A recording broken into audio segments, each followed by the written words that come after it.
Hi friend, અમે જઈ રહ્યા છીએ ટપલા વાવના જનરલ દાદા તો થોડી વાર તમે રાહ જોશો.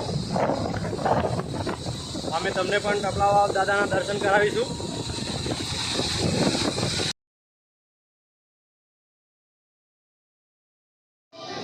અમે પહોંચી ગયા છીએ ટપલા વાવ દાદાના મંદિરે. તમે જોઈ શકો છો. અમે થોડી જ વારમાં દાદાના મંદિરમાં પ્રવેશ કરીશું.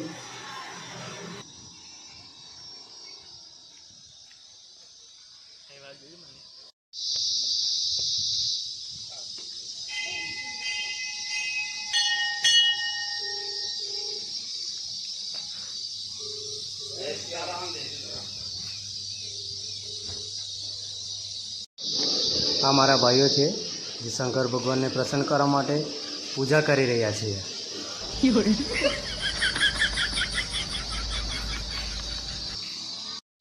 ફાઇનલી અમે પહોંચી ગયા છીએ ટપલા વાવ દાદાના મંદિરની અંદર.